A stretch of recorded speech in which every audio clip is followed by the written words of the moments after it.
Hello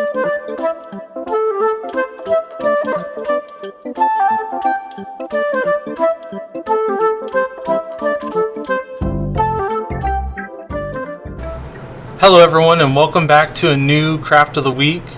Today we're going to do a bat. I figured with Halloween just being around the corner, it was a good idea to do this. So you're going to need a few things. First, we need cardstock, we need scissors, glue. If you don't have cardstock, colored paper will work just fine, and some markers, and always your imagination. So what we're going to do is, I have a template that I'm going to post, but you don't necessarily need that template, because some of our parts are just our shapes. So if you don't have a template, you're going to start out with a rectangle here. Okay. You're going to need to make some circles for the eyes. I realize I have a flat bottom on mine, but that's okay, because if you make an oval or a circle and then cut one straight piece off, you're going to have an eye that looks a lot like mine. And then for the feet here, they're basically a circle with some angle pieces taken out of it to kind of represent the toes. And then on our pink paper, you're going to do the nose, which is kind of like a bean. If you know what a bean is, most of you probably don't like to eat beans, but you know, hey, that's a bean. And then you're going to need a shape that kind of looks like this. Alright, you're going to need two of them. You're going to need the two bigger ones to go on this, and then you're going to need two that are a different color that are just a little bit smaller. Okay, and then of course we all know bats have teeth, and they kind of look like so. So while I'm gluing this together, I'm going to talk about the bat and what the bat does for us. Okay, so I'm going to set my camera down. So I guess the first question I have is, have you ever seen a bat before? A lot of times bats, you don't see them until closer to dusk or nighttime, and that's because they're a nocturnal animal. One of the things that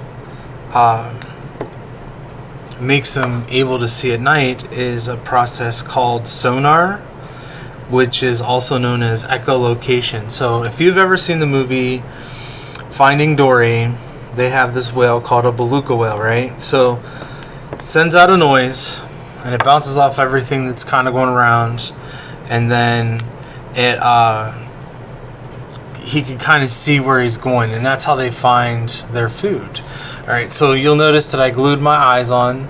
You can put your eyes any way you want. They could be together, they could be separate. Then next I'm going to glue my nose on, which is the bean shape, remember?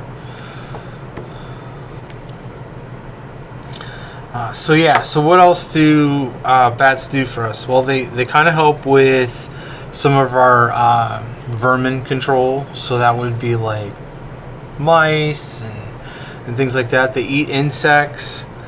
You know, insects have a very important role too, but they do get eaten, so other life forms can live. But yeah, if you've ever been to a zoo, I'm sure you've gone into where they have the bats and they have this red light and there are black light. Okay, so I put my two teeth down here on the bottom. It's starting to come along pretty good.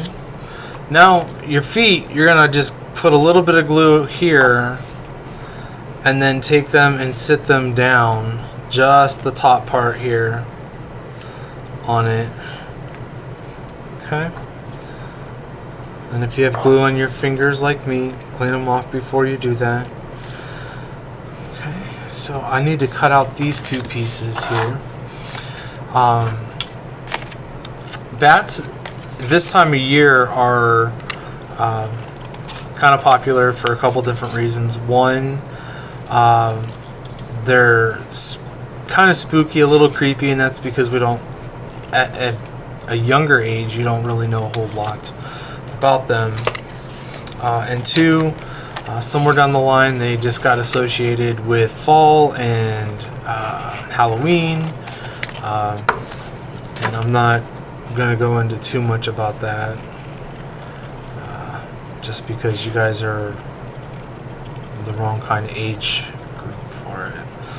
Okay, so I have these cut out, and like I said, I'm going to put the template up so you guys can make copies, things like that. Now, the inner ear, you want to line as close to this part of the eye as you can, but it doesn't go over this here. Okay. My other one, I made a smaller pieces.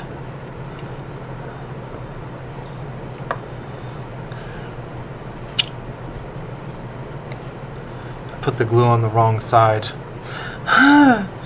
So put some glue on this side. If you use stick glue, you know that it dries clear, so it's quite alright. Here. Okay, same thing. Alright, so now that you have that there, flip it over, and we're going to glue on his wings. Now, how do we make wings without using a template? So you see these points, right? The wing is essentially the hand of a bat, so they have these fingers or phalanges like ours, right? The difference is they have a web that kind of goes in between each of them, and that creates the actual wing parts. Okay, so you could use your hand, just put your hand down, trace around it, cut it out, you're good to go. Alright, so let's see. So what we're going to do, once you get that cut out, we're going to just kind of put some glue here. You're going to want to put it on the top half of the thing. But if you want to put it down here, that's okay too. If you want to make them even, just kind of imagine a line that goes across like so. Alright.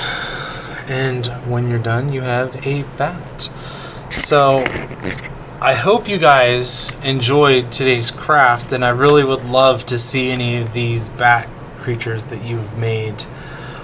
You can always share them with me through any of the posts that they're on, and so on. So until next week, bye.